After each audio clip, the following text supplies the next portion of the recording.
Welcome to Brothers-In-Flaw Sports. I'm your host, Normie. We have our other host, Cuñado, over there. And down below, where he's always at, we have our special guest, Santana. And sorry, I could not resist that. But we got our special 2021 NFL mock draft. So the way this is going to go, I'm going to take the first pick. Cuñado's going to take the second pick. Santana's going to take the third pick. And then we're going to recycle back around. So then I'm fourth, Cuñado's fifth, Santana's sixth. And we're just going to do the first round. I highly doubt we could do the whole thing, especially in a pretty nice time frame. So, Santana, welcome. It's your first time on here. Yeah, thanks for having me, guys. I'm excited. Oh, good.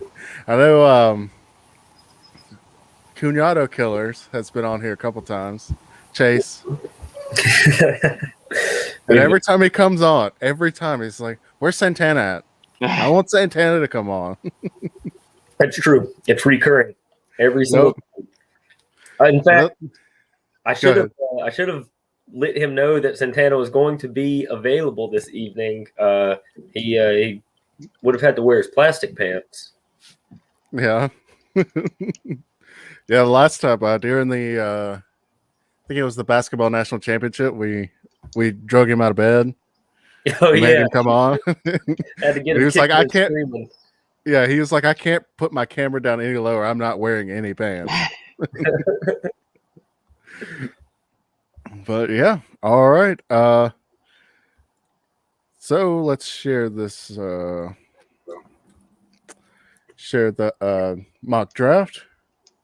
And y'all want to talk about anything, or just go right into it? I'm down to go right into it. I'm really excited to see what old Santana does at number 3 for his 49ers. Yeah. We'll see.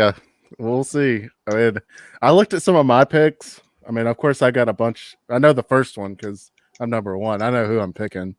But some of the other ones, it was, I know for my Falcons, I think I got a good one. And then it sucks for Cuñado because the Rams don't pick anything. Hey, that's okay. We traded our first round picks for greatness. Yeah. Hopefully. Well, it's better than what you have. That's true. I remember somebody was asking about who your favorite player was, and I was like, I don't know. I just know he hates Jared Goff. Other than that, I don't know who his favorite player for the Rams is. I know he hates Jared Goff.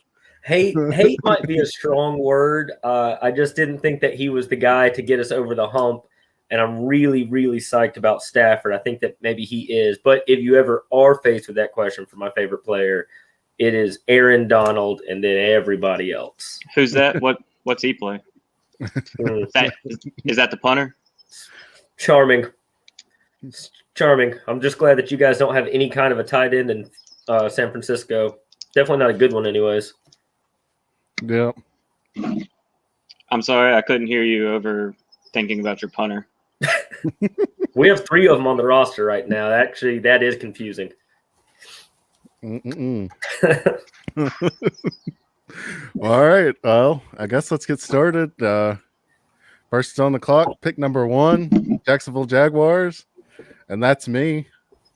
And I'm not really going to shock anybody. Trevor Lawrence. He's probably one of the best quarterbacks there.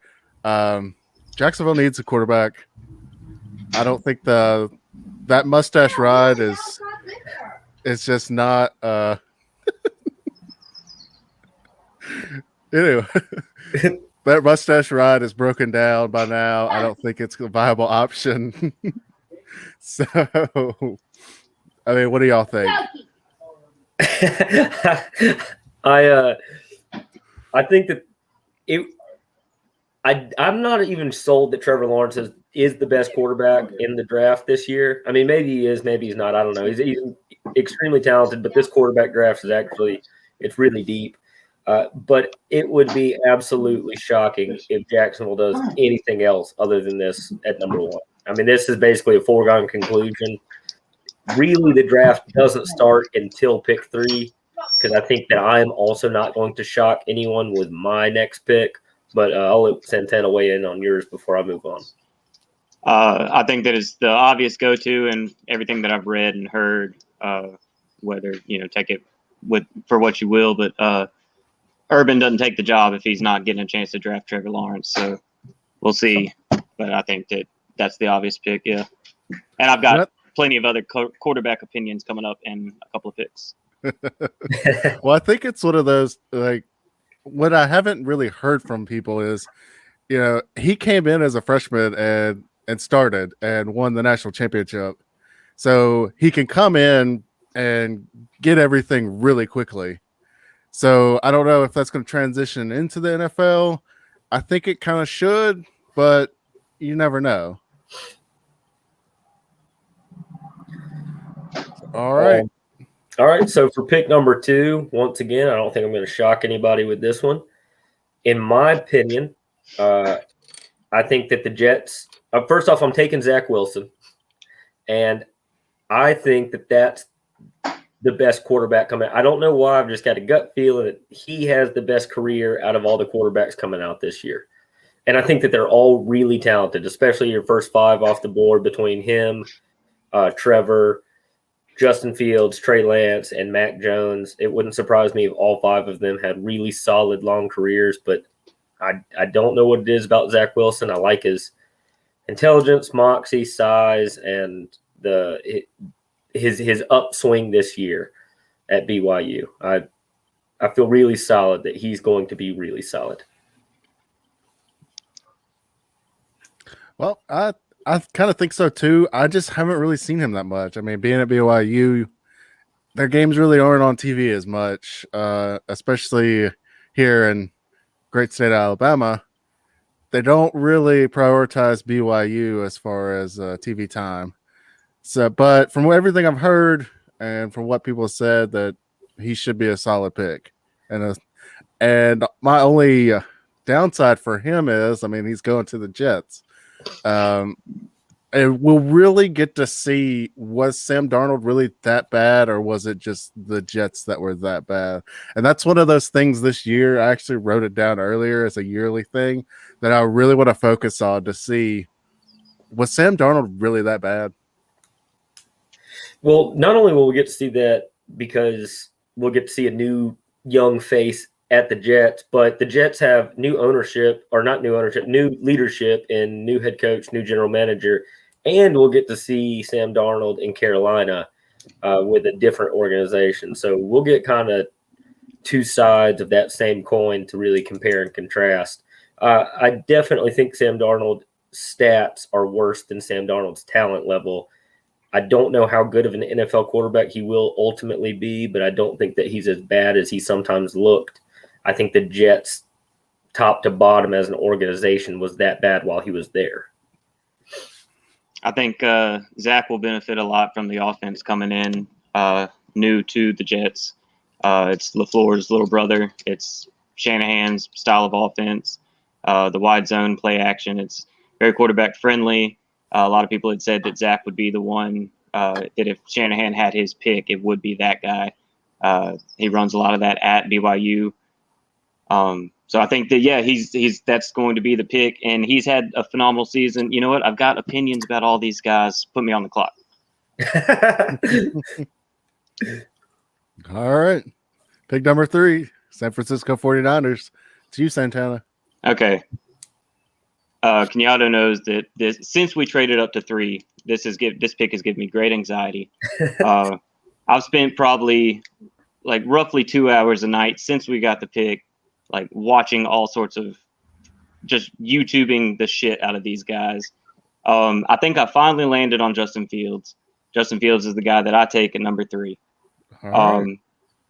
But if we take any of the other guys, say for whatever reason the Jets or Jaguars skip on Trevor Lawrence or Zach Wilson, I'm fine with taking any of these guys. But I'm also going to be very disappointed with taking any of these guys because I know that the other ones are out there.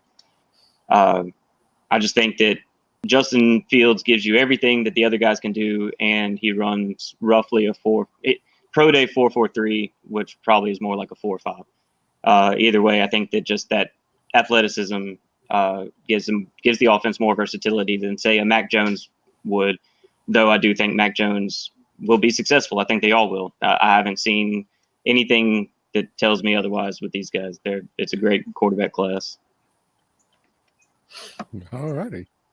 Yeah, I agree with you, Santana. And I think with his body of work, plus his overall athleticism, and if he gets to work with Shanahan, who is thus far an offensive genius, his entire stint in the NFL at whatever level he's been at, whether it just be a QB coach, offensive coordinator, and especially at a head coach level, he's made everybody successful. I think Fields has the highest ceiling out of all of these guys coming out. So I think that could really benefit you guys moving forward.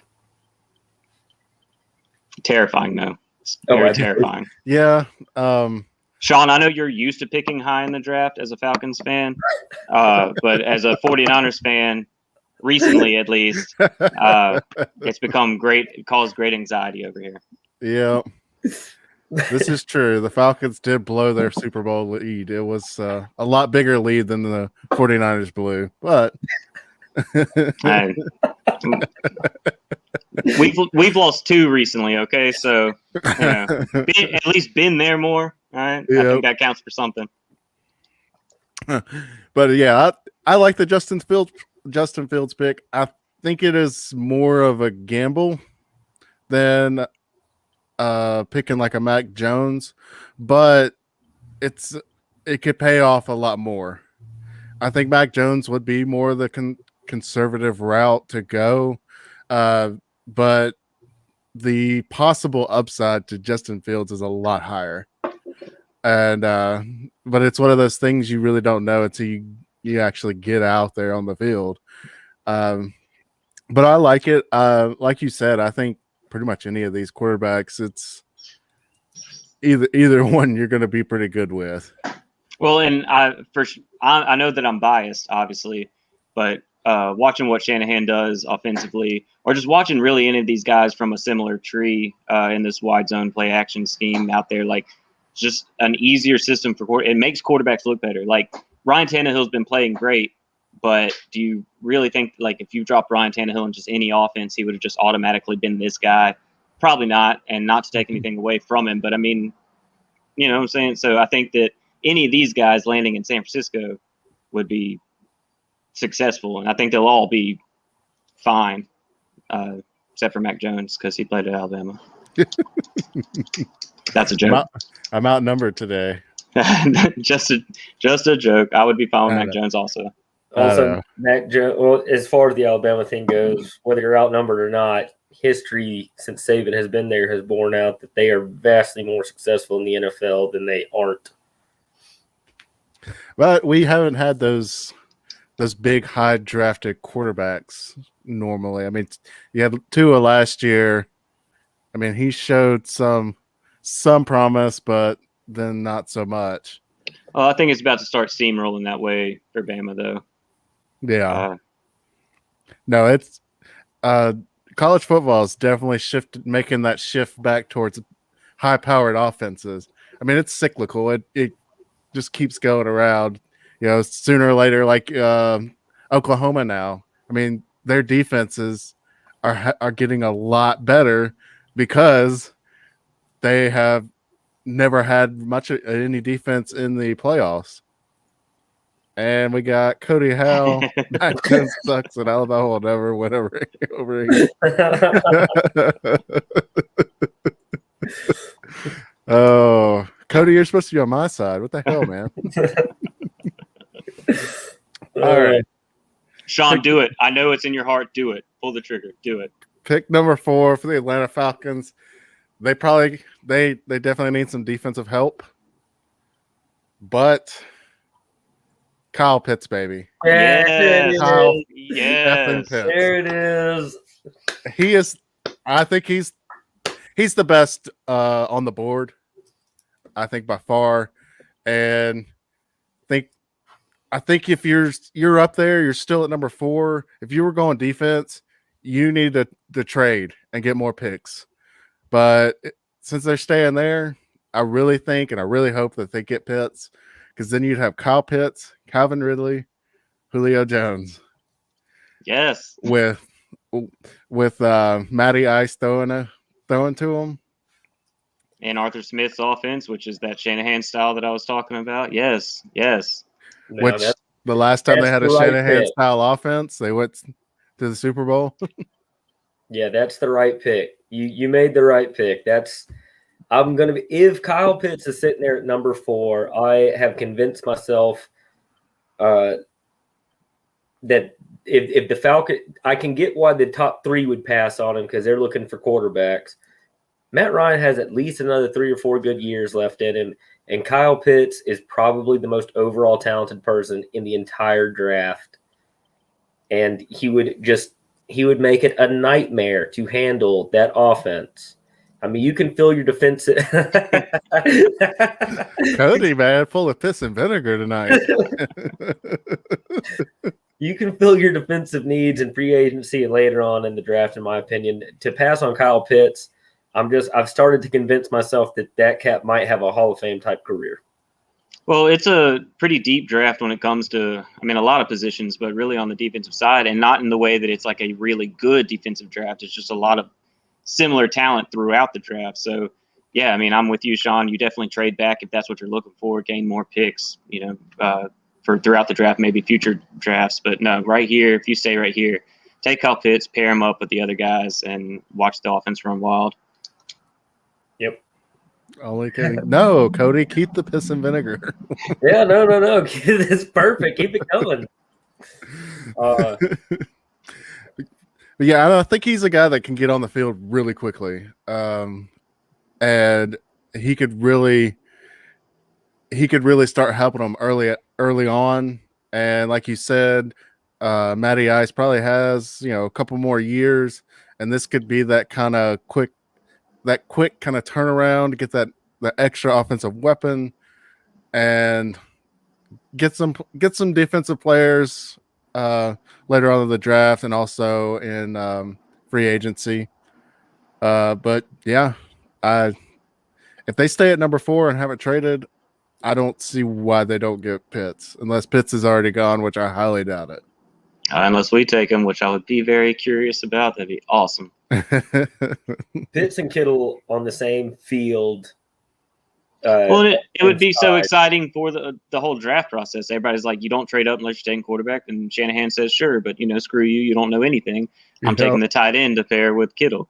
I'm secretly hoping for that, Santana. I'm secretly hoping for that with all of my heart. And, even as a Rams fan, which, I would be terrified of that scenario.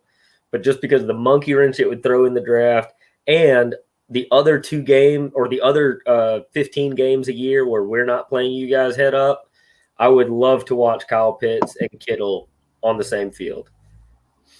Hey, Phoenix Animation. How's it going, man? Good to see you, buddy. All right, let's see. Pick number 5, Cincinnati Bengals.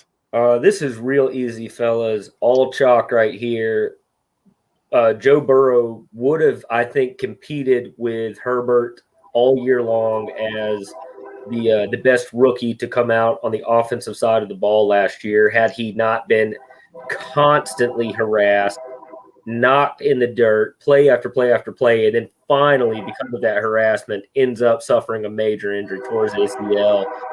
When he was not under duress, he was putting up pretty incredible numbers with fairly average weapons, in my opinion. I mean, I think T. Higgins and Tyler Boyd are very serviceable. I don't know if they would be real star, and maybe they are. I don't know. They're pretty young themselves. Doesn't matter. I think that he did enough with the weapons that he had to where they don't, because I've seen a lot of people here taking Jamar Chase or Waddle or Devontae Smith. No, go chalk. He needs Penei Sewell. He needs help. He needs to stay upright. And not only Penei Sewell, they need to do more. They need to do more work, not just in the draft, but in free agency. Priority number 1 for the Cincinnati Bengals should be keeping Joe Burrow on his feet. Well, he didn't blow out his knee because of the guys he was throwing to. So Exactly. Good pick. I like that one. So let's see. All right. Panay Sewell, Oregon. Yeah, I think you're right though. And it's like Santana said, he didn't hurt his knee because sorry, I just blanked. I don't I hate it when that happens. But yeah, my daughter walked out and asking me what I'm doing. It's like, what do you think? I got the lights on. I'm talking into the microphone, but anyway, I do. Yeah, they really need some help offensive line wise, and the only way Joe Burrow is going to be able to be Joe Burrow is if he has time to be Joe Burrow, and you got to have an offensive line to do that.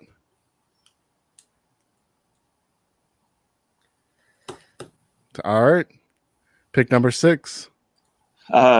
This was fairly difficult for me, only because I have such high respect for the 3 people in the same position that I'm looking at. I'm going to go Jamar Chase. I think Devontae Smith, like that was some of the funnest football watching this year was what he was able to do in his Heisman campaign. So I really think that he'll have a really successful career. And I'm definitely not one that goes by size bias by any means. Clearly, Kent, you're my friend. But Jamar Chase is a true and really not much like really taller by any means, but that thick body, he'll be able to line up at your X and play your true number 1 receiver. Give Tua somebody to, he scored 19 touchdowns the year before. Give Tua that weapon. And the other 2 will fall where they do between Devontae Smith and Jalen Waddle, but Jamar Chase is the pick. Oh yeah, I understand that pick, Santana. I think if you get any one of these 3 guys between Chase, Smith, and Waddle, you are doing yourself a real solid as a franchise.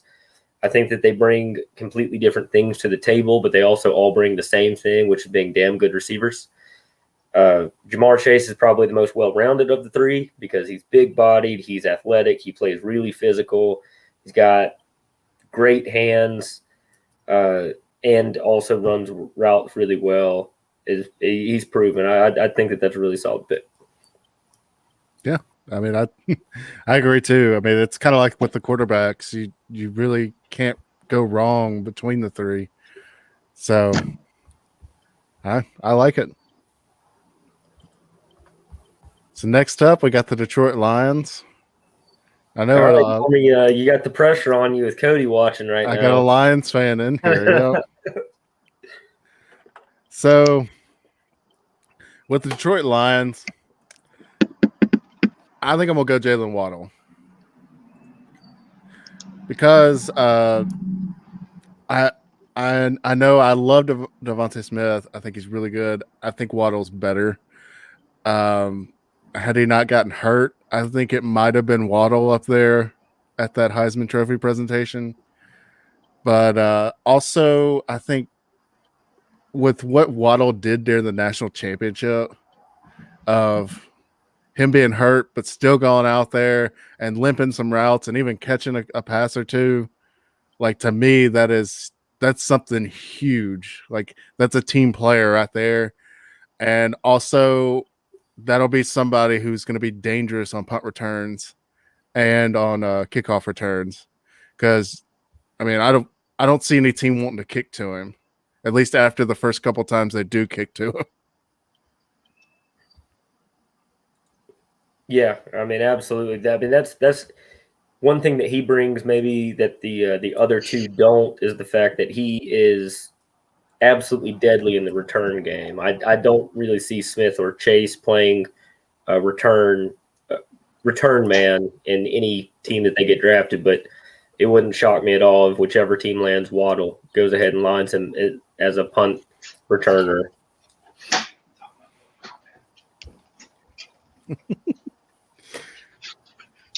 Are you good? And I Yep. think there's a difference between his speed and Ruggs' speed, which didn't translate great last year. Yeah. Ruggs was a little bit more violent and not quite as polished. Whereas when Waddle catches the ball and transitions to a runner, it's flawless. I mean, it reminds me of Tyreek Hill as far as him being able to go from pass catcher to ball carrier. He makes people look like they're standing still. So we got Cody over here. He agrees Waddle's a more dynamic player. I'd take either one of the Alabama receivers, though, for sure. Yeah, absolutely. All right. I'm glad I picked a good one for you, Cody. All right. We got pick number 8, and it's the Carolina Panthers. So, Cuñado. This one's not going to be a sexy pick. And, any Panthers fans watching this might kind of bury me for it. I know that they probably want to get a little bit more dynamic and have maybe a wide receiver or something, but I'm going to go a little bit more plain. I'm going to give him Rashawn Slater. What Darnold struggled with the Jets was getting harassed all the time. The Panthers don't have it's definitely not a top 10 offensive line. Slater's a really smart player. You can probably transition him from guard or tackle.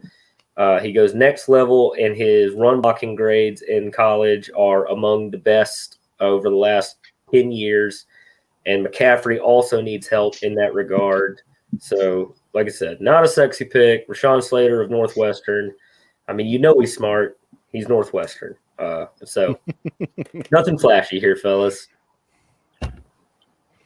No, I think it's a good one to kind of shore up that offensive line. I don't know much about the guy, but apparently, I mean, he's obviously ranked up there pretty high. I mean, what you got? Anything, Santana? He kind of screwed me for later picks, but no, I like the pick. A lot of people have Slater ranked over Penei Sewell. So yeah, no, it's a great steal at that particular position, protecting the quarterback that you think may be the guy. So no, I think it's a fun pick. Screwed me, but it was a fun pick. Welcome to our fantasy football draft. It's either you. It's always either you or Cuñado that is effing me over. Samesies, bro. Yeah, no, I know if you're picking anywhere near me, I'm like, damn, Sean's taking my guy. Oh man! All right, Denver Broncos, the 9th pick. Who we going with? I don't. First off, much care for what Denver's got going on, so I'm not overly concerned. But I've seen a lot where Slater would have been the guy that I would have gone here for Denver. Try and protect whoever ends up lining up at quarterback for you. I think that they can get a guy to compete with guy at Denver right now. Cuñado? Drew Luck. Yeah, thank you. That receiver on the practice squad. Well, look, I don't think that Drew Lock is necessarily not going to pan out. He's had some decent games. Yeah, he's just far from a sure thing. I understand what you're saying. Uh-oh.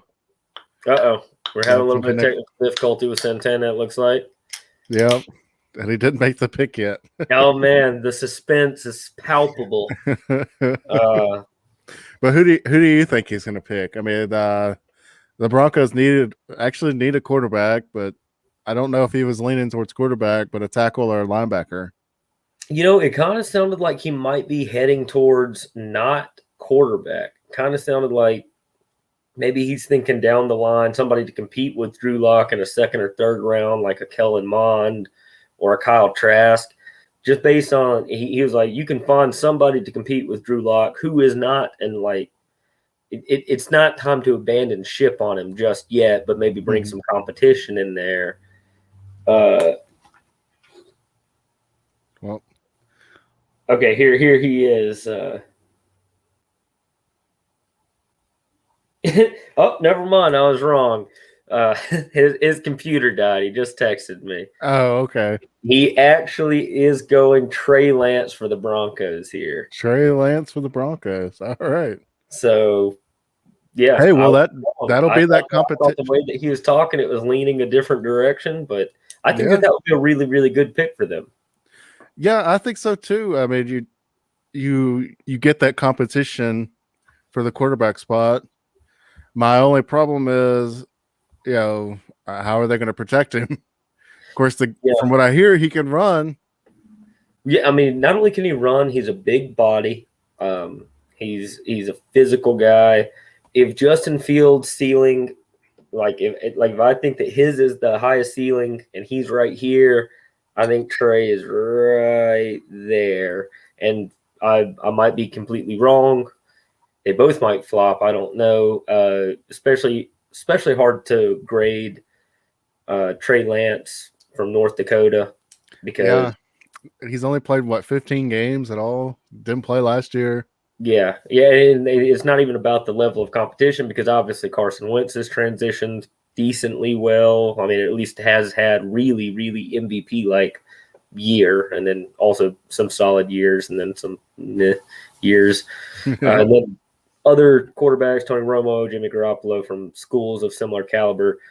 So you can't say that just because he's not from a Power Five or even like a solid Group 5 team that it's an outright bust or anything like that, obviously. But it's just tougher to get a beat on those guys, like tougher to project them going forward. But as far as physical gifts go, that's undeniable. I mean, he's probably the most overall physically gifted quarterback in the entire draft this year. Yeah. Well, I hope it works out for him. Yeah. I like underdog stories. All right. Well, hopefully we can get Santana back here. But next we got the Cowboys. And honestly, I'm really not a huge Cowboys fan. Don't really. Terrible missing out on this right now. But I mean, I know. Did they get Dak Prescott back to get him signed? Yeah, they got the deal done. There you got the deal done. They still got Ezekiel Elliott. I'm back. I'm sorry. No worries, Santana. Yeah, while you were gone, the way that you were talking, I was telling Normie, I was like, it was. I was away from that. I was telling Normie, I was like, the way he was talking about how they can get somebody else to compete with Drew Lock, I thought you were going to go not quarterback for Denver. I thought that maybe you were projecting them to a second and third round Kyle Trask or Kellen Mond type situation. That is exactly what I would have done, but some idiot took Rashawn Slater a pick ahead of me. So, but yeah, because I don't think that Drew Lock is that far off from being like a legitimate starter, and their GM has talked about bringing in competition. So, I mean, this is actually a pretty deep quarterback class if you really think about it. I mean, Shane Buechele, I don't know where he'll be taken, but guy playing from SMU used to play at Texas. That cat probably has the abilities to start or at least compete with somebody like a Drew Lock. So, I mean, you could take him anywhere in like the 5th to 7th round. But then Kyle Trask or Kellen Mond, some of these higher rate, David Mills is projected to maybe even slip into the first round. So, I mean, you've got all these guys out there that you could take, not at this position. And it would have been really great to take a really good offensive tackle at the 9 spot. But I guess the Broncos are screwed. So we take a really athletic, really potential having type guy. So I will say that is definitely a bigger gamble than Justin Fields. It is a lot bigger gamble. All right, so we got pick number 10. We got the Cowboys. Like I was saying, I don't really know much about the Cowboys. I don't really care for them. They got Dak Prescott. They got a decent O-line. So I'm going to go with Patrick Surtain. That's sure up that other side of the corner spot. You got Trayvon Diggs on one side, Patrick Surtain on the other. I mean, it's going to be a pretty tough defense to face. Now, I do think they need some kind of middle linebacker help, but hopefully they can get something in later, or maybe share that up in the free agency, because those middle linebackers were not very good last year. What's that guy's name? Leighton Vander Esch? Maybe. I don't know. They were supposed to be really good. But they just didn't perform very well last year. So I think he was hurt because Van Der Esch is a beast when he's playing. He might have just been hurt. he might have been, but the times I watched them, they did not look good. But I think having Patrick Surtain on that other side, they're going to be pretty tough to beat. 9 out of 10 mock drafts that I've looked at, like 90% of the ones I'm looking at, Surtain is landing right here, and I think that would be an absolute match made in heaven for them. And I'm not the Cowboys hater, maybe that you guys are. Fuck Dallas. I'm very indifferent about Dallas, but if they get Surtain right there, it's a steal at the 10th pick there because he's an absolute talent, and I think he's going to translate incredibly well to the NFL. Because of the offensive juggernaut you have going early on in the draft between receiver and tackle, obviously specifically at the quarterback position, players like Surtain and J.C. Horn and all these other great defensive guys that may in other drafts been worthy of a top 10 or top 5 pick will start to fall. I wanted Patrick Surtain at 12 when San Francisco still sat there, but didn't really feel like he would have gotten past Dallas. So, yeah, that's like the exact pick that I would have gone. All right. So we got pick number 11, the New York Giants. And this one I've struggled with probably the most out of the picks that I've got this round. Going running back because they don't have a running back we're talking about? Is that what you're doing? Going running back here? For those who don't know, so last year, Cuñado in our fantasy football draft drafted Saquon Barkley, first pick. And, of course, Saquon didn't make it past the first quarter of the first game of the season. So you gotta get running back depth here. I mean, honestly, it kind of proved that they do need running back depth because they were shit. I mean, and I like was it Gallman and I think they went and got Devontae Freeman, who was an absolute non-factor for them for the most part. But it did prove that they could actually use a little bit of running back depth. Mm-hmm. But obviously, no, you don't do that here for them.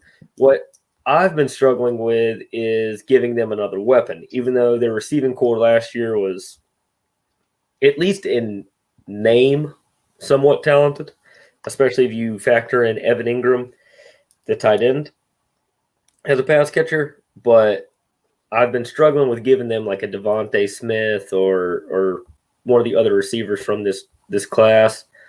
But because of the running back situation, and I'd like to see Saquon Barkley maybe even get a little bit more push up front, I'm going to give them the dancing bear Christian Darrisaw, tackle out of Virginia Tech. All right. He goes to the second and third level as fast or faster than anybody else in the drafted offensive line. So that means his run blocking probably translates really, really well, even for a guy as athletic and explosive as Saquon Barkley. Mm. Well, if they had him last year, Saquon Barkley might not have gotten hurt. I'm taking all the guys who got ACL tears, so offensive line heavy for my draft. You got PTSD from last year.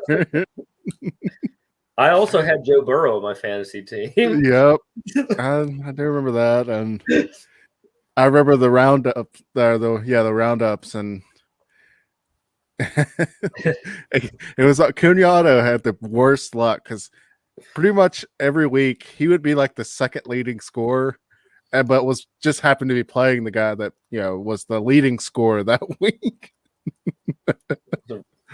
Oh man. Hey, at least you didn't make it all the way to the championship and get your ass just annihilated. Like somebody. Talking True. about me, by the way.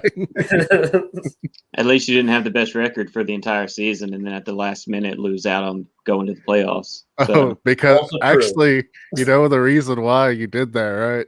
yeah, we don't have to talk about it. Let's talk about this draft. Woo! Because drafting. because me losing. Yeah. I did not do that on purpose, by the way. You know, I don't believe that at the moment. Let's talk about real football. All right. I basically at 12 with Philly had any of the pass catchers that were still on the board. Clearly, they intend to roll with your boy Sean.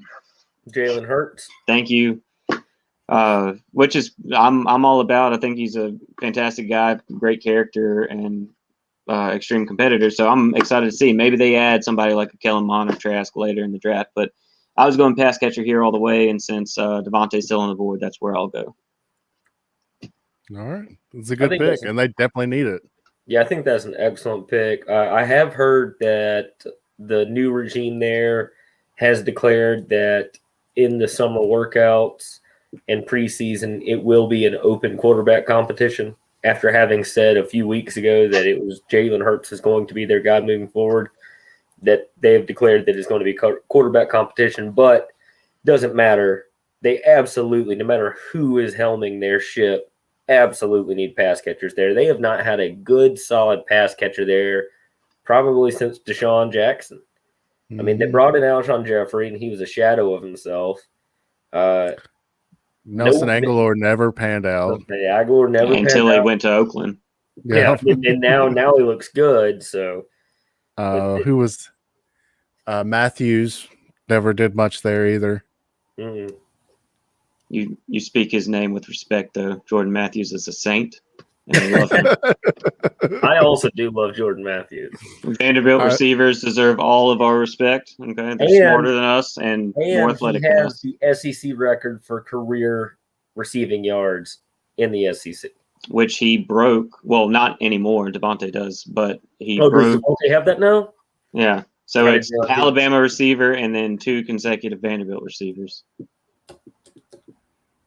So All right. We'll take it. All right. So we got pick number 13, LA Chargers. So for them, I actually was going to go a tackle, offensive lineman to kind of shore up protection for Justin Herbert because he had something going, especially towards the end of last year. I think he's going to be pretty good. But since those two options were taken, and honestly, the next kind of up, interior lineman tackle, I don't think would be worth this pick. So I'm going to go JC Horn for cornerback and kind of help him out on defense. I love the Horn pick. Yeah, I mean, JC Horn, he held Devontae Smith to like 50 yards and was one of the few ones that could hold Devontae Smith. So I like that pick. Yeah, I like it too. The cornerback class up top is pretty dope, but it's also a pretty deep corner class. It's actually a really probably underrated class as it goes as far as depth, but you get Surtain off the board, and then it's between him and Fairley, and injury risk with Fairley, or so they say. I don't know, something about a back. But J.C. Horn, I watched him basically be attached to Seth Williams all game, and if he can stick with Devontae Williams, the only knock on him has been holding during press coverage. But so, and yeah, no, I think it's a great pick. Great pick. Yeah, I agree. I think it's a position they're a little bit thin at in that part of LA. And JC Horn, I could see between him and Fairley and Surtain, any one of them being possible candidates for Defensive Rookie of the Year.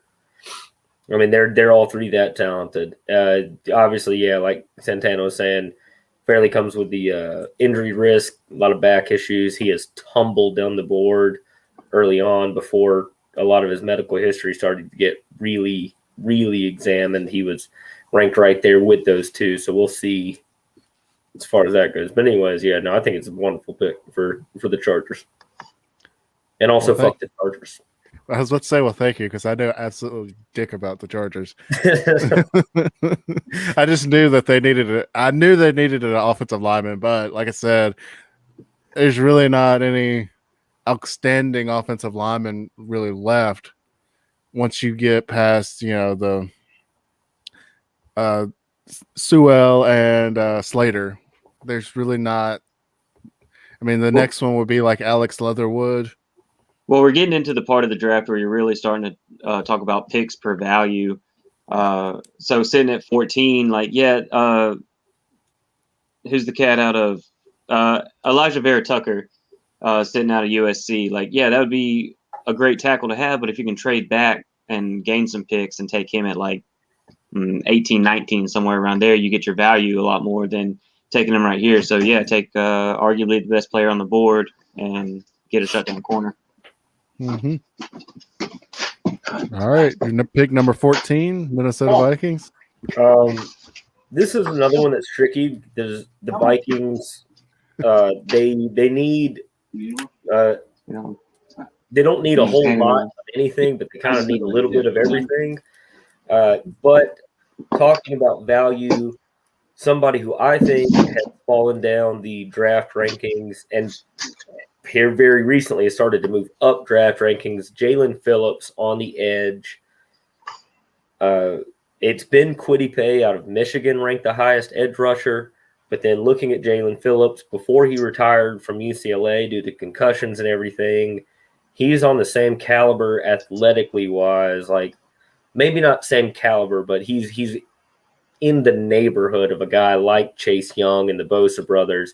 I don't think that he's going to have that kind of impact. Don't get me wrong as far as that goes, but he's long, he's fast.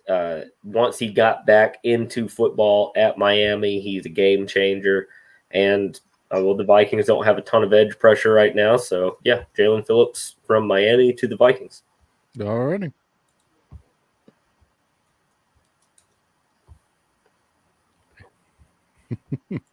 That'll be a definite that's two very different places geography wise.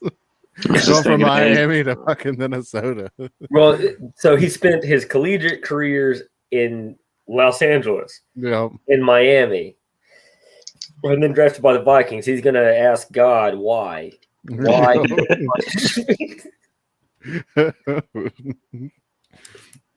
All right, that is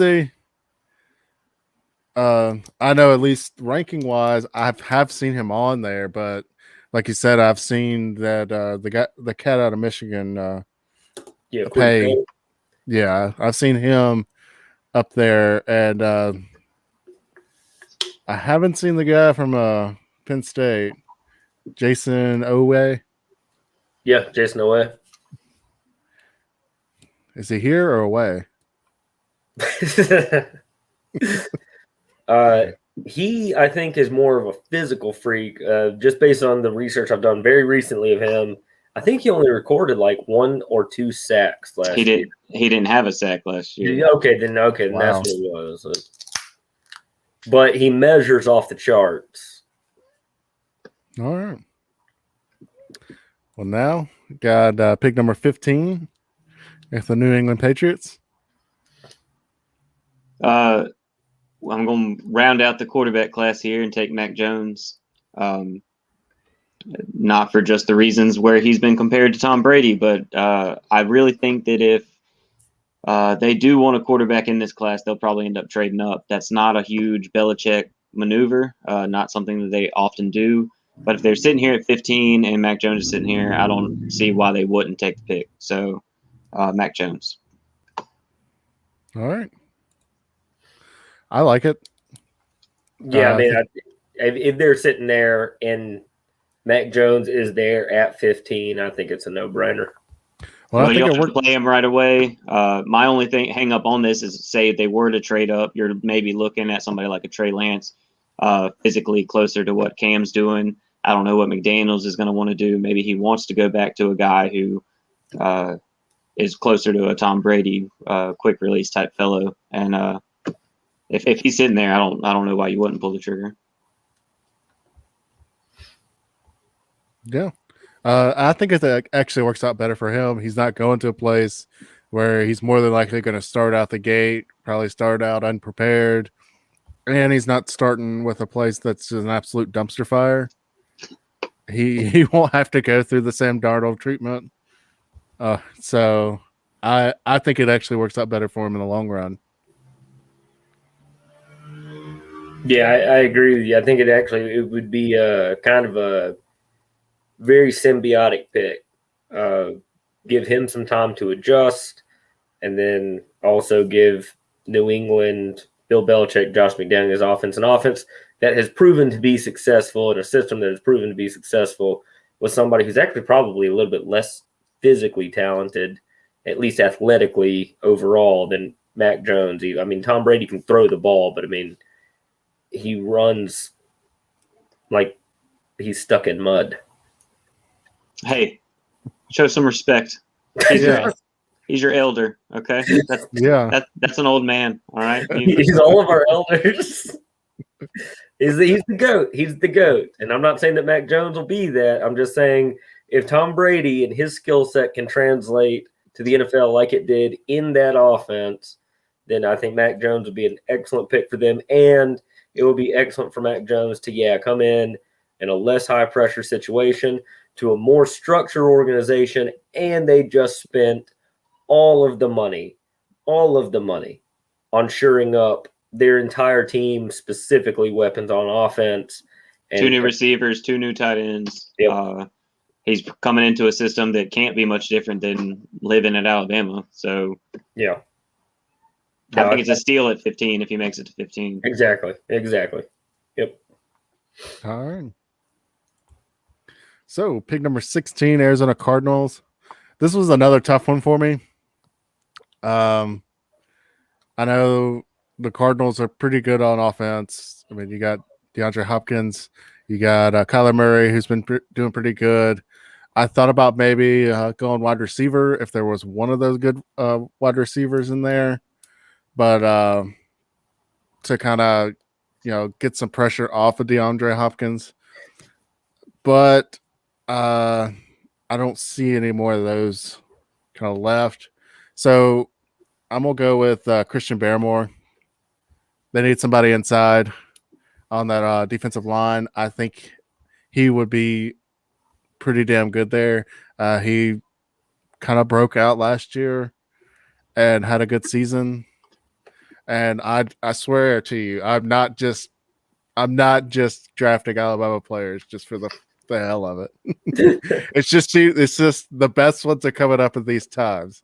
Well, first off, none of us would fault you for that. We recognize where the factory is. I think that's a great pick. Watching Barmore specifically towards the end of the season, incredibly impactful. I think he had 10 or 12 total career sacks, and 8 of them came last season. So I'm excited about him. I think he's going to be good. What's funny is that like almost an hour before we started this thing, I read an article where people in the NFL are concerned about his lack of ability to take to coaching. Who the hell knows with that? That's just one of the things that gets said. So maybe it's a thing, maybe it's not. But overall physical ability is somewhat of an inconsistent motor when on the field, but when it's a go, it's a go. So, yeah, I think Christian Barmore is going to be great. I think that's a great pick. Yeah, I agree. I mean, he's got all the physical tools. All right, we got somebody other than Cody. Hoping that Pittsburgh takes Najee Harris.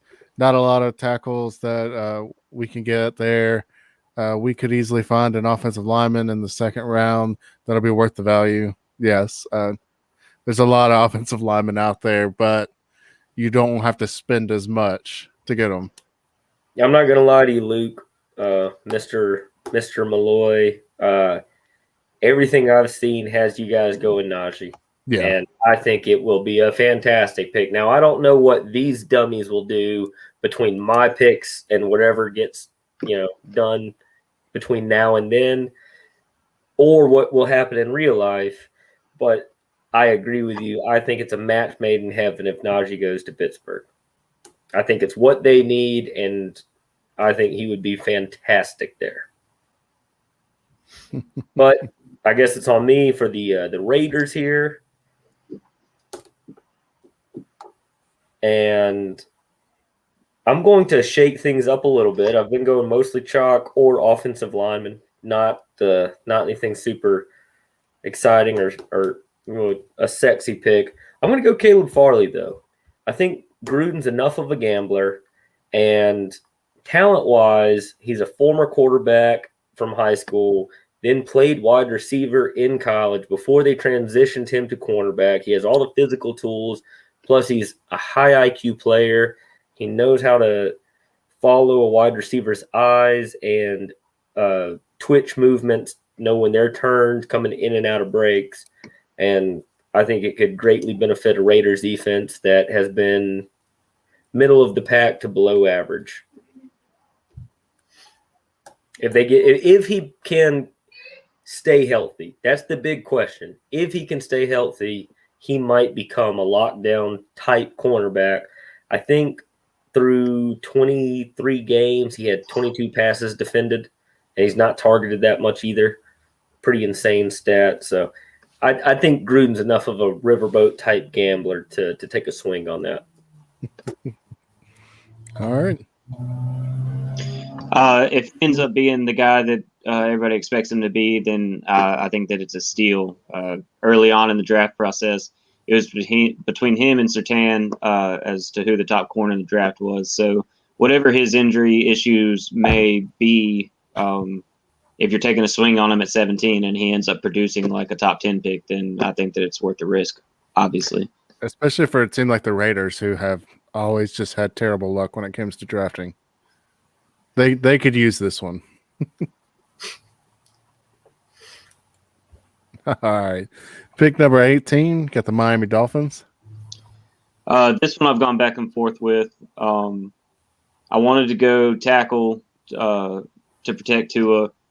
Obviously give him the weapon at 6, but I think you give Flores his weapon here and take Kwity Paye. Early on in the draft, he was talked about as a top 10 guy, but again, the offensive juggernauts pushed the defensive guys back this year.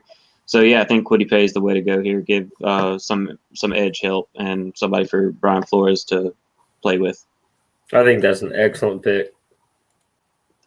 Great stream so far. Just subscribe. Thank you, man. Hey, thanks a lot. That, Awesome. I'm glad you're here. Heck yeah. I'm not here all the time, so it definitely takes a drop off. I mean, you could be. Got stuff to do, man. Like, the things and stuff. There's things and stuff. All the things and all the stuff, huh? Yep. All right, we got the next pick, number 19, Washington Redskins. Pretty much looking at them, they basically need pretty much everything. From what I saw from Heineke last year, I mean, it was one game, but it was one game in the playoffs against the team that would eventually become the Super Bowl champions. So, and also don't forget that they've got Fitzmagic now. Yeah. Okay. I mean, he's good for 2 wins out of the 17 games. He's good for 2 of them. So, but no, I think I honestly don't think you could really go wrong here. But I'm gonna go with Micah Parsons. The dude, I think that just help out that defense even more because that defense should be pretty damn good. There's a lot of good players on that defense. And as late as they're in this draft, there's really not many quarterbacks, wide receivers, tight ends. Once Kyle Pitts is gone, you can wait till probably the 2nd or 3rd round for a tight end. Same thing with a tackle or any offensive lineman. You can wait to the second round. So I say get another good defensive player. And yeah.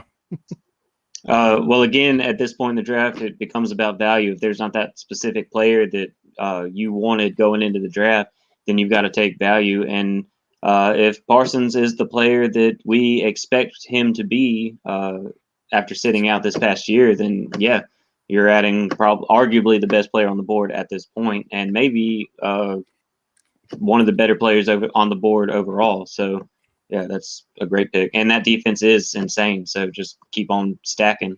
Yeah, I 100% agree. I think it's a phenomenal pick. I think he's probably a top 5 level talent. I think that it's easy to forget because he did sit out this last year. And then there's been some off the field maturity issues that have come up, but that's not what we grade this on. All we've got to grade on is the production that they've given us. And Micah Parsons was easily, if he had played, he's probably easily a top 10 pick. Somebody, even if they need an offensive position, that's how good he is. Doesn't surprise me teaming up with Ron Rivera and that already loaded defense.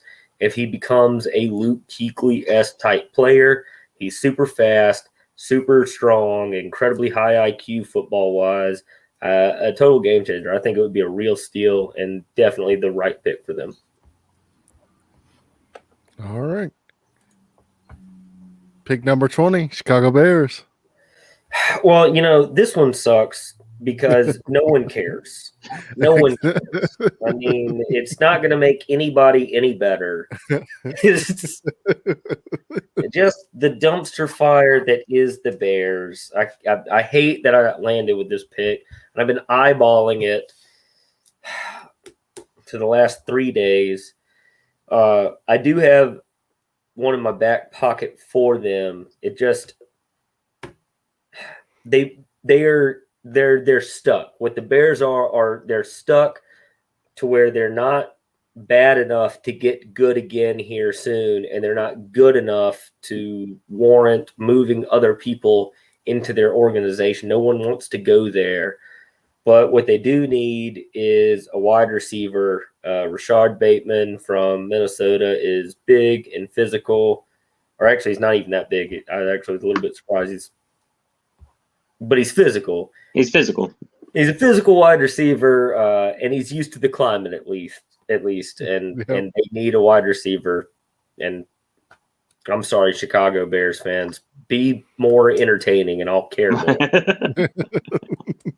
Well, I mean, just looking on here, it seems like it was pretty much the same as Washington. They need pretty much everything. Well, the thing is, they're a borderline playoff team. They're a very good team. It's just they're so boring. Yeah.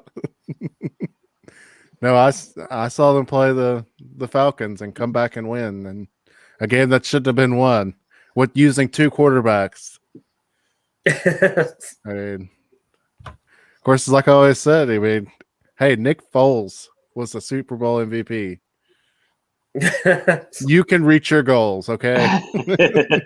Nick Foles can be a Super Bowl MVP. You can do whatever you want.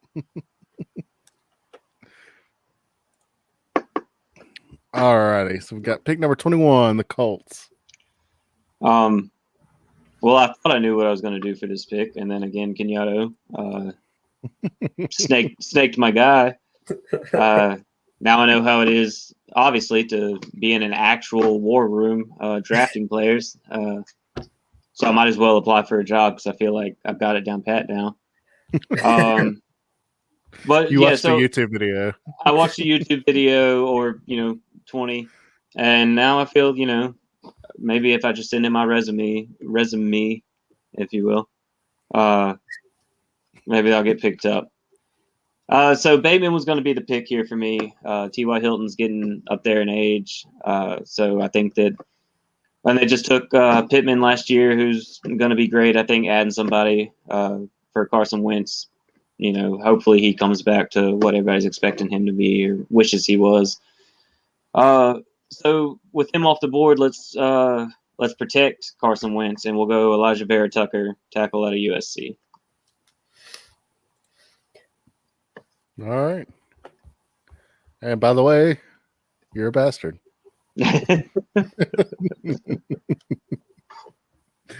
No, I like it. I think they got a good. Who was that running back that was there last year? Because they had a good running game last year.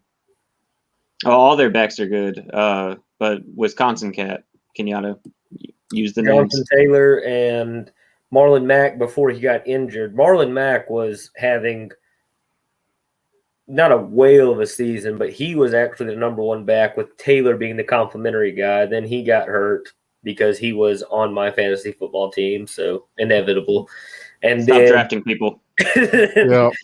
And then Taylor took over and had himself an absolute excellent rookie year. So they are set at running back. Well, and the Colts have a fantastic offensive line already, and so adding a true tackle going forward, like you're basically putting the puzzle together at that point. Mm-hmm. So it's Wentz's thing to fuck up. All right, pick number 22, Tennessee Titans. I was gonna go with Tucker. I think the Titans do need an offensive line, especially after watching that Ravens game last year in the postseason. Ooh. So I think they need some help there, but I guess I'm gonna go with Walker Little. Help him out at tackle, help out Ryan Tannehill, and help out Derrick Henry. I think that's a good pick there, Normie, but I'm really bummed that I didn't fall to the Titans on that pick because I really wanted to pair Elijah Moore with A.J. Brown. I wanted to see those two Ole Miss guys getting after it, especially with the loss of Corey Davis to free agency. And then A.J. Brown had himself a legit, like, hey, I am here. I'm a top 5, top 6 guy in the league as a pass catcher. Tannehill is maybe he's not getting better and better, but he's really found his sweet spot. And then Derrick Henry is the man. I mean, he has taken over. He always starts a little bit slow. He needs about 3, 4, 5 games to get warmed up, and then these last 2 seasons, he ends the season with almost every game being a borderline 200-yard rushing game. And it would have been real fun to see the two Ole Miss receivers running side by side again. Similar to the Colts situation, it's already one of the better offensive lines in the league. You upgrade pass protection or the run block on the outside with Little, and no, it's a great pick. I'm with you, Cuñado. If that had been my pick, I'd probably go Elijah Moore, just specifically to replace Corey Davis because the duo of Davis and A.J. Brown was great. But A.J.'s going to be your true number one, and this is an incredibly deep draft at receiver. So, yeah, I think tackle's the way to go there. No, it's a very good pick. It's a very solid pick. I'm not knocking the pick. I just the fun. Oh no, you're knocking my pick. It sounds like you're knocking the pick. It sounds like you're knocking the pick. Sounds like I'm knocking the pick. Oh well, guess what? I'm knocking the pick. You're not invited back. All right. So Jets, their second go around here. I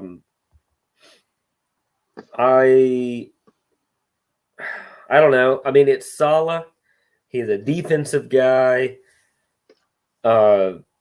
They don't have a lot of edge presence, and I think Saleh is the kind of guy who can take a combine / pro day freak like Jason Owe and maybe do something with him. I'm taking Jason Owe out of Penn State off the edge. Speaking of away, go away. No, I'm kidding, man. I like it a lot, Cuñado. I'm a big Saleh guy. I think the Jets found their leadership for the future. Throw in the true 4-3. This guy will line up on the edge and use his athletic freakiness to rush the passer. So, I think that if anybody can get all of his talents out of him, it'll be Robert Saleh. So, good pick. All right. Pick number 24, Pittsburgh Steelers. Is he going to do it?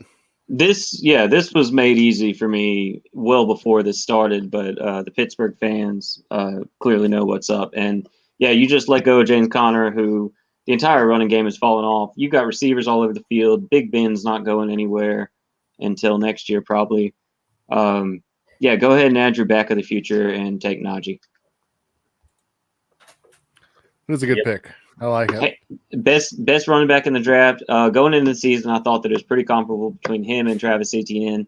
Watching this season, that guy is a motherfucker, dude. Like, that guy will go and get it. He's my favorite running back in the draft. And that's with Etienne still being absolutely incredible. And not taking anything away from Travis. Love me some Etienne, but Najee Harris is just that good.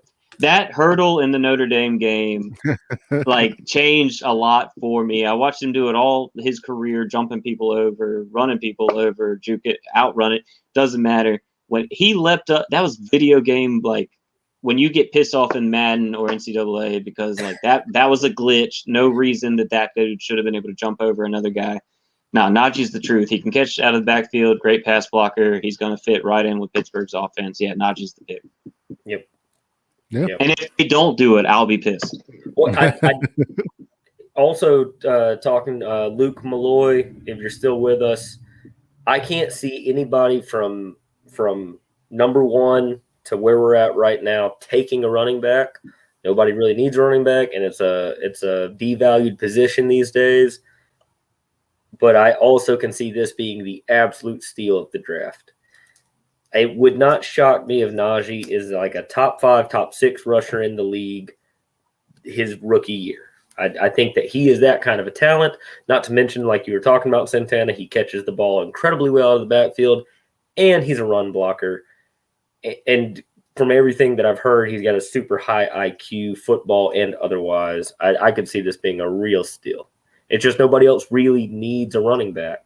Yeah. If we had stayed at 12, and for whatever reason decided to take a running back at 12, I'd have been like, okay, yes, because I think that he's going to be that good. Alabama's produced some drop-offs at the running back position. They've also produced some really great picks at the running back position. I think that this guy, Derrick Henry is one thing. I think that this guy might be the truth. Thanks, sir.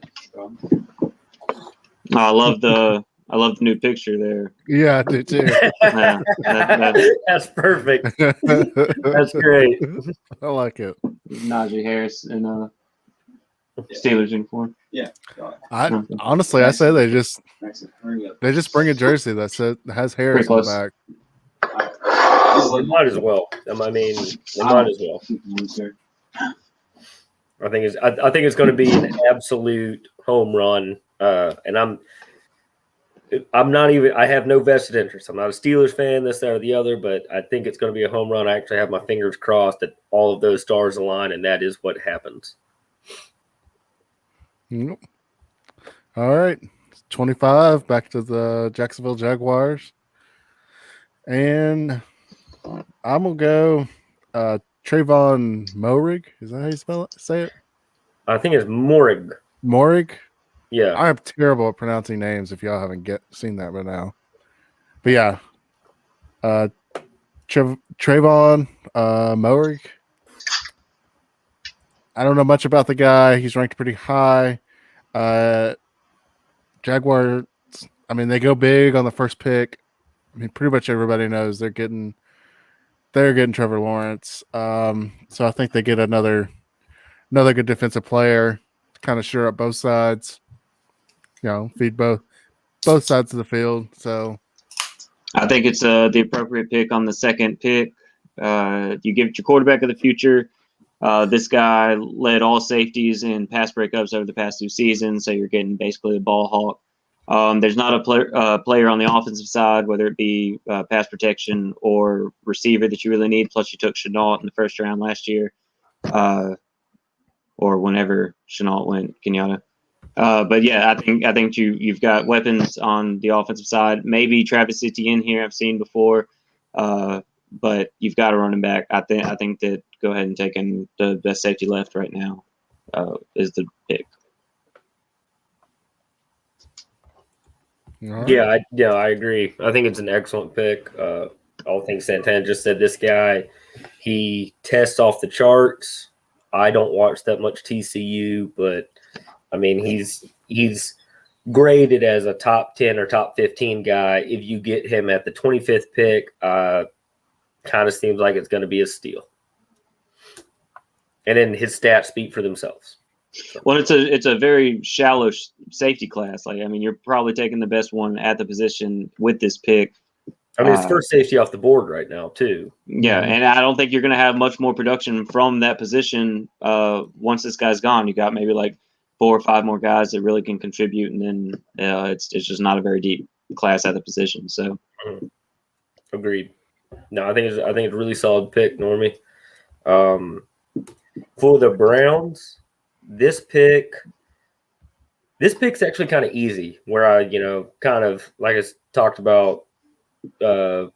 Didn't love picking for the Bears and didn't love picking for the Vikings or some of these other teams because it might be a little bit difficult. The Browns have everything that they need right now. I mean, that roster is pretty much shored up at almost every position as is. It's a very good roster, very solid, very complete. So I think you go edge rusher with Azeez Ojulari, one of the only redshirt freshman team captains in Georgia history, and pair him with Myles Garrett and let them just wreak havoc on both ends of the line, make the AFC North absolute havoc. All right. No, I see that as a good pairing. I mean, you got them. Didn't Clowney go there as well? Clowney was at least visiting. I'm pretty sure he signed. Cleveland's one of my favorite teams to kind of keep pegs on here recently. Between all they've got going on the offense and then the defensive front specifically is great. I could see going maybe corner here, but no, I mean, you've got Lamar Jackson, somebody you want to keep contained. You got Big Ben you want to get after. I think, that's the way to go about it, is more edge to it. Good pick.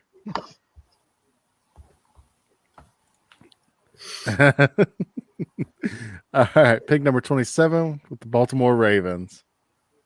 So I'm glad that Elijah Moore did not come off the board here.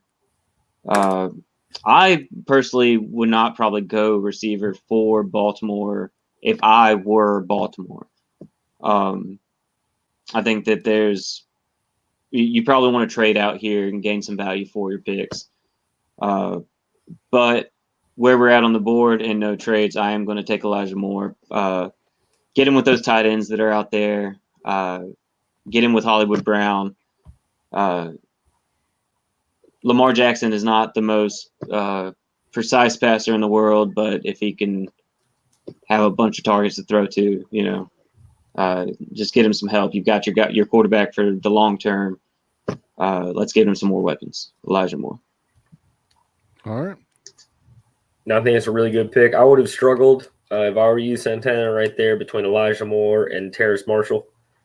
Just because Elijah Moore is kind of a slider fellow, little smaller frame, but he's got such excellent speed. But he does high point the football, and if you can throw it deep, which Lamar Jackson absolutely can, he's excellent. Terrace Marshall's a little bit bigger, but I would have gone either one of those two. But you're right. At that point in time, if you're the Ravens, maybe trade out of that spot. Grab yourself a couple of second rounders or something like that.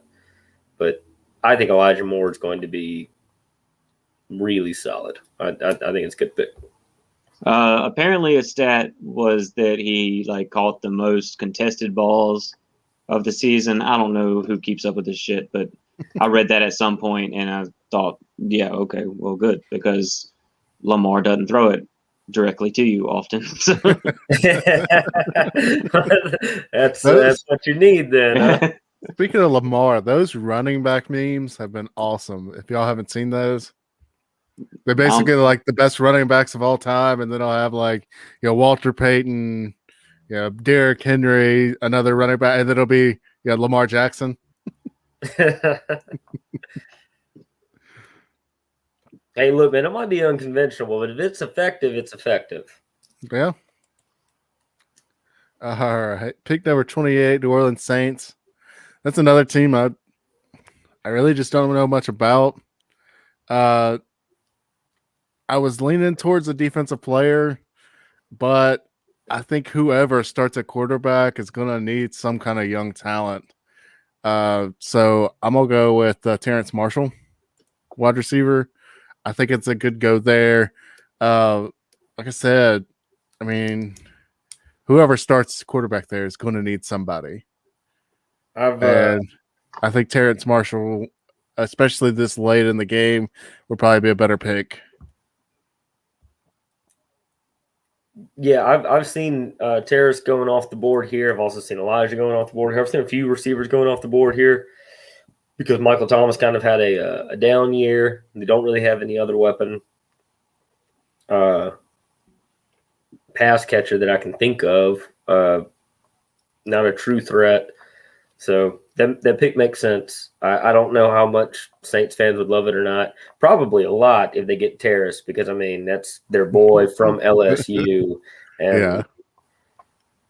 I mean, he's a big body guy who runs fast. So I think it'd be a fine pick.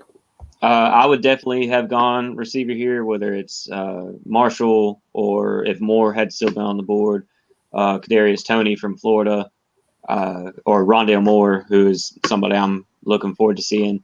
The only thing that I've heard about Marshall is maybe he's dealing with some sort of injury. Again, I don't know. I'm just a guy. Nobody calls me and lets me know anything. I just read a bunch of stuff. But yeah, if he's healthy, I mean, he took over Justin Jefferson's role. If he had played last year, that's a big thing for me too. Like, I understand the sitting out, but I would have liked to have seen him without Justin Jefferson and Jamar Chase. So otherwise, yeah, no, take a receiver. I agree. And then also Cuñado, you're right. Saints fans would probably have to wear their plastic pants if they took an LSU receiver. I'm with you. All right. Pick number 29, Green Bay Packers. All right. I'm not positive if we have any Green Bay Packers fans on the stream right now. I don't know if we get any in the replay, but strap on your plastic pants, Packers fan, because this is the steal of the draft right here. Santana just brought him up. Rondale Moore. We're going to go Rondale Moore. And so think about Randall Cobb, except for on steroids. Plus, you've already got arguably the best receiver in the game with Devontae Adams. And guess what? If Green Bay and their organization finally decides to give Aaron Rodgers a weapon, think about how happy he's going to be. He has been asking for more offensive help for the last decade almost. And then they're going to give him Rondale Moore, the most versatile player in the draft. Probably underrated, most versatile. Guy can do everything. Ran like a 4.28 at his pro day. He's like 5'7", but he's built like a brick shit house. I think. Yeah.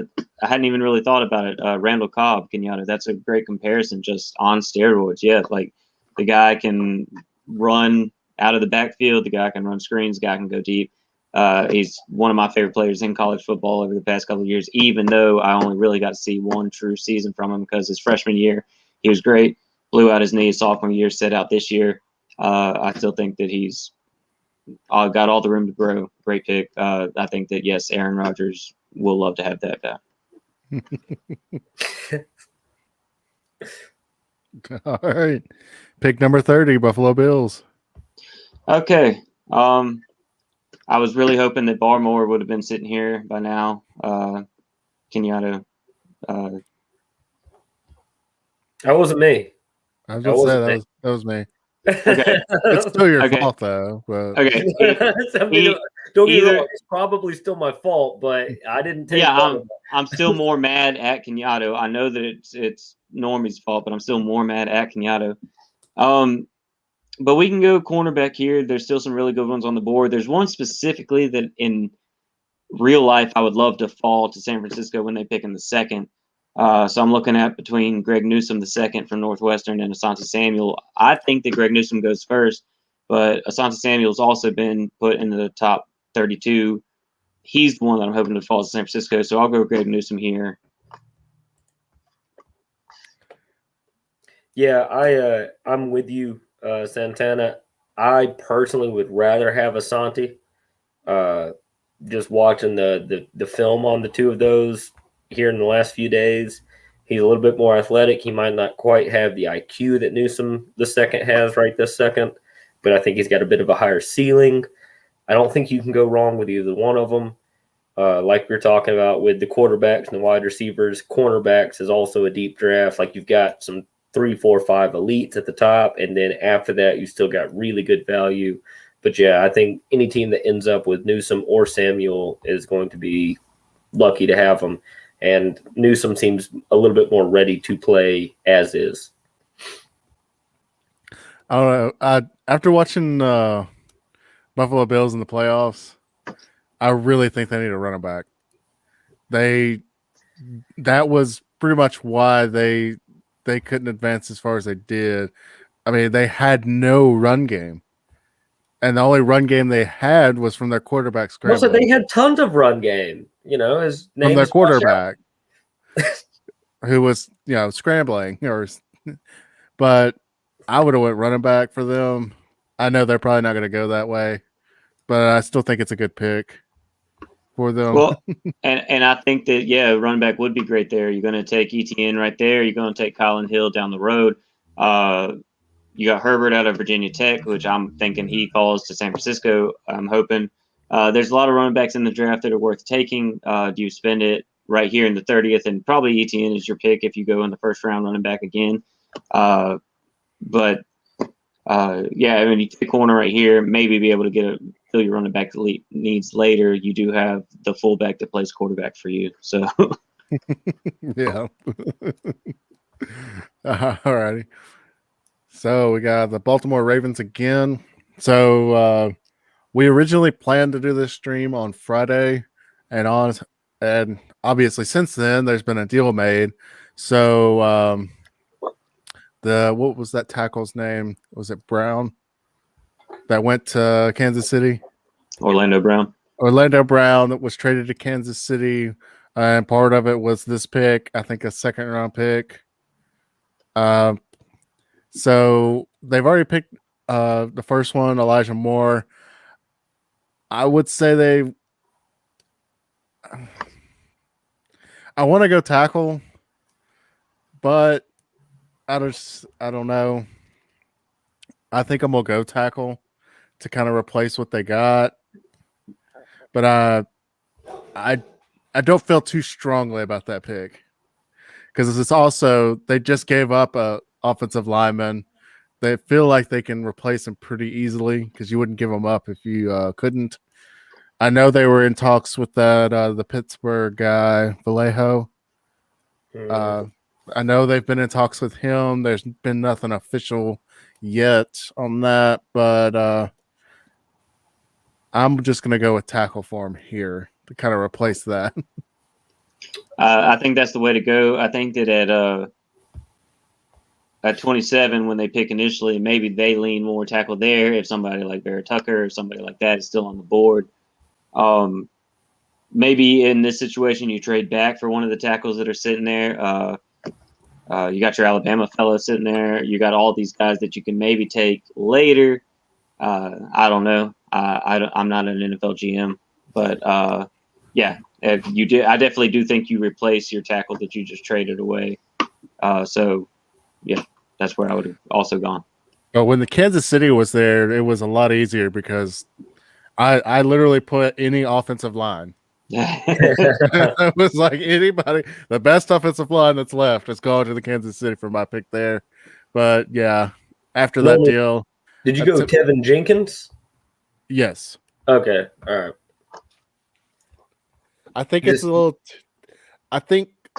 too high to go Leatherwood right now. Trust me, I would like to. And Landon Dickerson. I mean, I think the guy's going to be good. I think he's going to have a long career, but you could possibly get him later on and not have to pay him as much. Yeah, no, I mean, I think it's a good pick. Trying to All help right. the offensive line out is always the right move. I mean, offensive linemen don't always pan out, but they're a little bit more surefire than most of your positions. Generally, a high graded offensive lineman pans out. I mean, generally have long careers.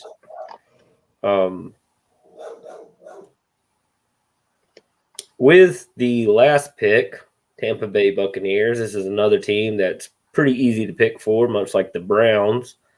They don't really need anything. They're bringing back all 22 starters on both sides of the ball. I think it's the first time that it's been done from a Super Bowl champion since like 73 or 74.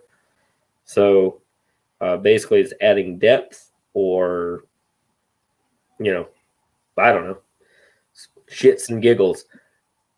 This is a pick that I've been hearing here and there, and I wasn't really on board with it. But the more that I've thought about it, the more I've thought, couldn't hurt. Probably could only help. Travis Etienne. All right. I love that pick. You've got some role players in the running back position for Tampa, which I mean you had great production from out of the playoffs, but you get this guy who's arguably going to be a superstar. Like I said, I think that Najee's the clear leader in the pack of running backs in this draft. I think Travis is right off his heels and then a drop off from everybody else. Like you said, Cuñado, they don't really need anything. I think that this is a luxury pick, so you can go running back. Tony's still on the board at receiver, which he could have gone over more. Marshall, he could have. Yeah, it's so it just depends on preference at this point. Mm-hmm. They like you said, re-signed everybody. I mean, it's really a luxury pick. More than likely, they trade out if there's not somebody that they're absolutely in love with at this spot. But yeah, I like the Travis pick here.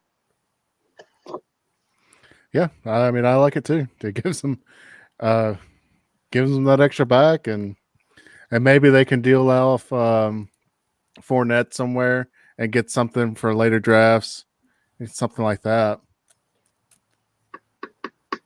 So, all right. So we got our mock draft results. Let's see how we're graded by Pro Football. So Trevor Lawrence, the first 3 picks were A's. That is such bullshit. That is an A+. Kyle Pitts, number 4 for Atlanta, is an A+. I agree, man. I 100% agree. That's total A+. Arthur Smith's offense coming in, the best Matty Ice we've seen is under Shanahan. It's a similar offense. You put that guy who is basically Julio Jones in the middle of the field with Julio and Calvin Ridley. I think that's what I want. Yep. Like I said, as a football fan, I want that. Yeah. As an LA fan, I'm pulling for Pitts to San Fran, even though I know that will probably wreck us for the foreseeable future, having to play him and Kittle and Deebo Samuels and Ayuk all on the same field. Garoppolo is more than a serviceable quarterback. He's actually pretty damn good when he's healthy. Well, Luke, we can be. Yeah, I actually was thinking about that. Something we could talk about later on. We're going to be highly intoxicated. At least the first round. I mean, I don't see us doing the whole thing, but first round, I could definitely see us doing. Is our follow information in the info, Normie, to keep him updated as far as our Twitter? I don't. If it's not, we can put it in there, and then we'll keep you updated on that. If you hit that bell next to the subscribe, anytime we go live, have a video, anything, you could it'll let you know.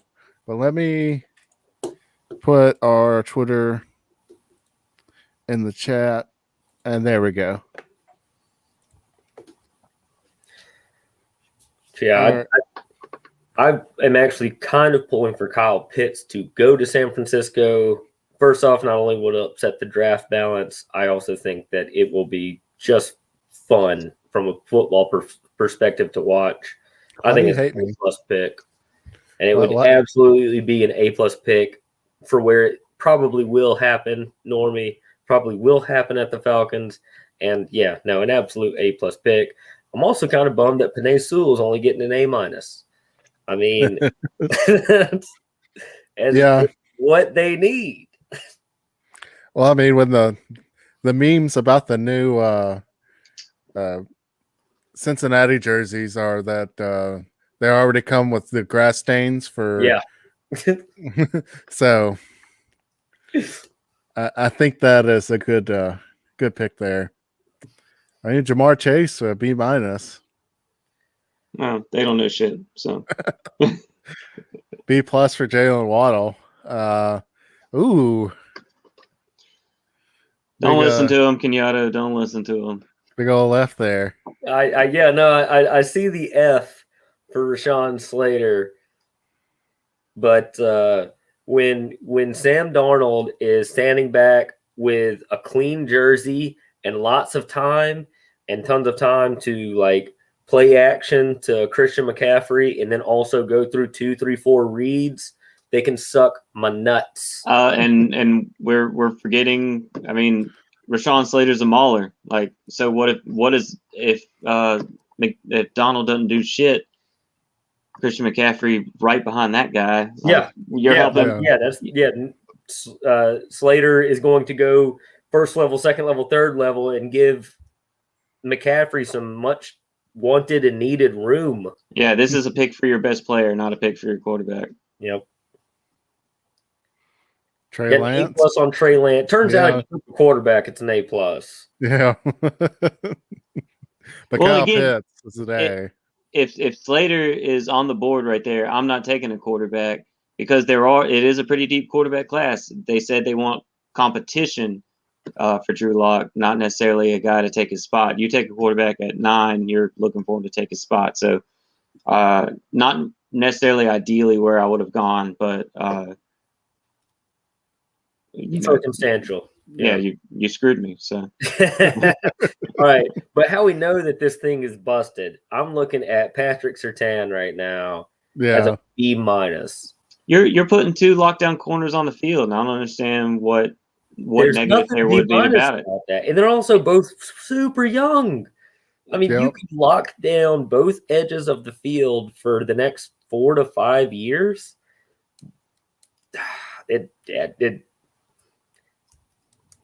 Come on, draft site. Gotta see. They really hate my offensive lineman picks. They do. Again, maybe early. I don't know. At 11, you could move back for some of these players. I don't know. I think that it's very obvious. Again, help out your best player, and then also your very young quarterback. What's the thing about Slater and Darisaw is they need work with footwork and pass protection, but as far as footwork and downfield blocking, they're incredible. And you're talking about blocking for Christian McCaffrey and Saquon Barkley, arguably the 2 best running backs in the entire game. Well, and what are you going to do? Have now also suffered major injuries. So wouldn't you want to protect them more? But what do I know? Not much. You got Devonta Smith, an A. J.C. Horn was a B+. I mean, I'll take it. And I'm not gonna lie, I was kind of iffy on that Jalen Phillips pick, but they seem to give it a B. I'm iffy on Jalen Phillips only because of the fact that he retired from collegiate football due to concussions. That makes me nervous. I imagine that he's probably going to get hit in the head even more and even harder in the pros, but to revitalize his career at Miami. And I think if you take out that injury history, especially concussion-related injury history, he is ranked physically with some of your best edge rushers that have come out recently. And those guys are absolute freaks of nature in the NFL right now. Then we got the Mac Jones and A+ again because it's a quarterback. Well, it's a quarterback, but it's also a fantastic pick. I'm very good at this. It's a fall in your lap pick. Again, I do think that if they take quarterback, they either are very lucky to have Mac fall there, or they move up, which is not, again, a Belichick type move. So I really doubt that comes to fruition.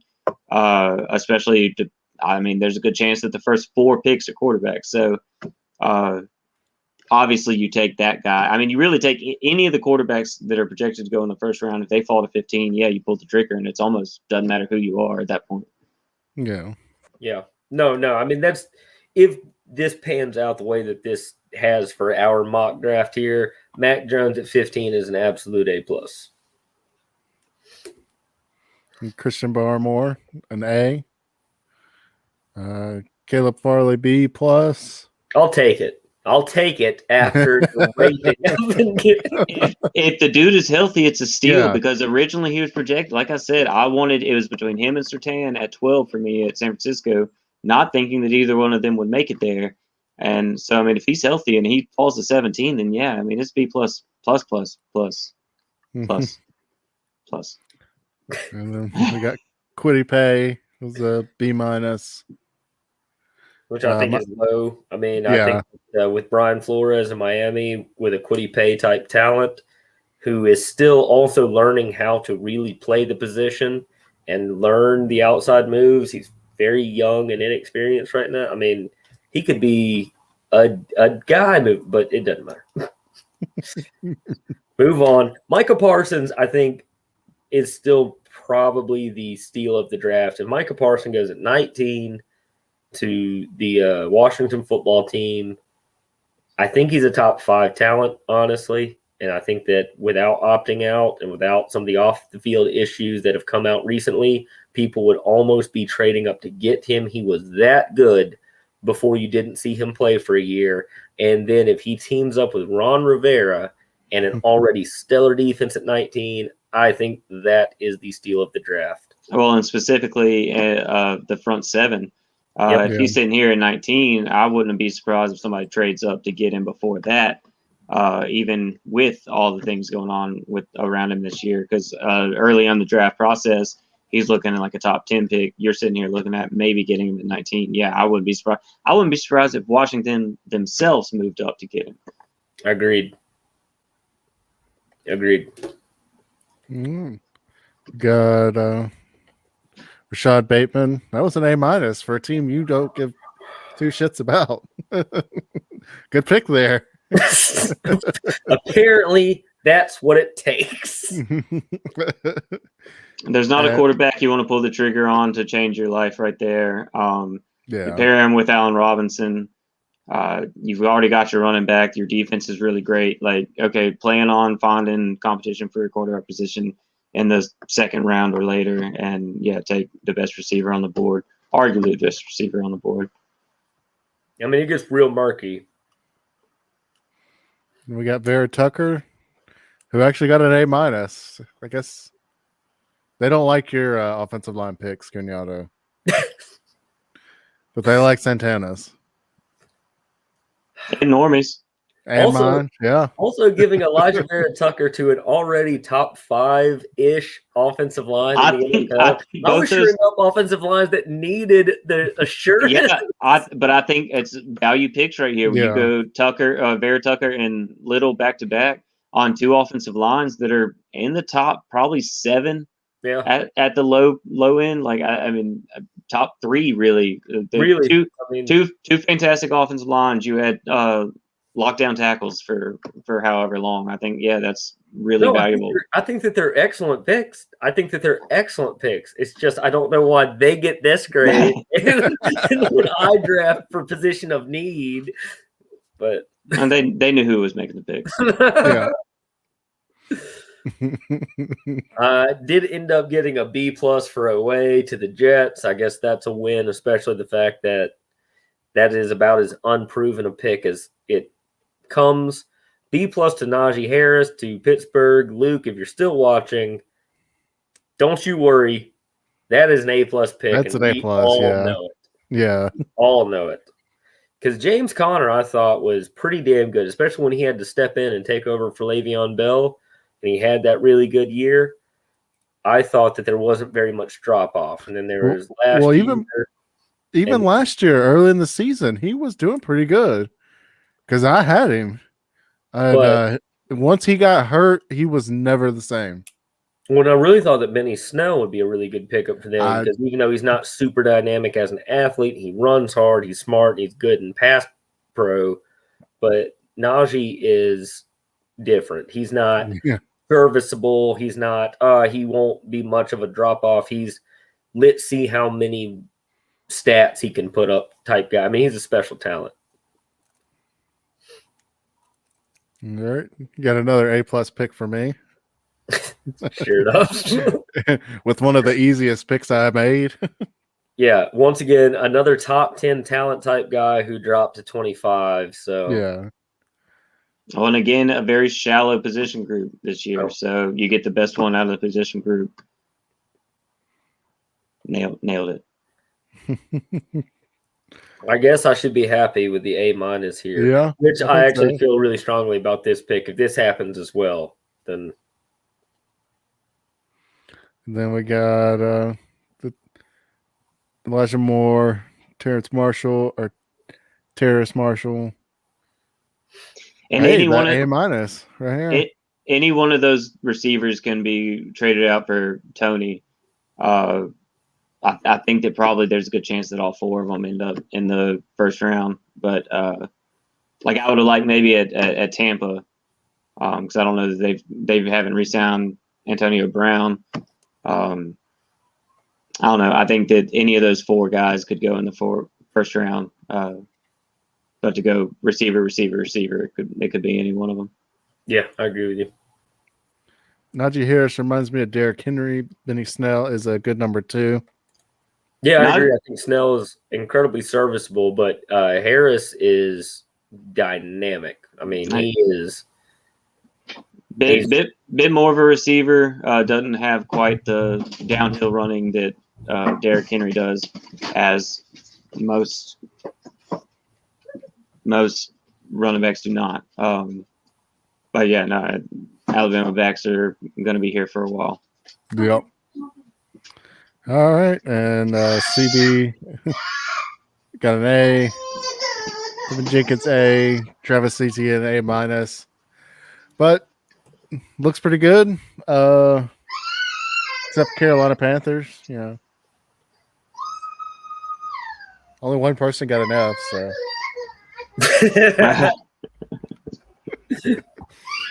All right, boys. Hey, look, if this is how it goes down, then we will mark it. We'll revisit this stream right after the season. If this is how it goes down, I stand by my pick. Alrighty. We'll check it out. Like I'm going to try and be on here live. If y'all want to come on too. I mean, I don't know if Cuñado, if you can make it on Thursday. But I'm pretty sure I will be here live and do a watch along for the draft. Well, it's I have plans, but it's a possibility. Alrighty. Sounds good. Santana, you're always welcome too. Yeah, I won't be. I'm going to eat a whole bunch of hot wings and drink a whole lot of beer. And after that third pick, I may not remember what happens the rest of the night. Alrighty. I appreciate you guys having me. I'm getting out of here. All right, guys. Thanks for being here, and thank you, Luke, for subscribing. Thank you, Cody, for hanging out, and Phoenix Animation, and everybody. Thanks for hanging out, and we'll see y'all next time. Later, guys.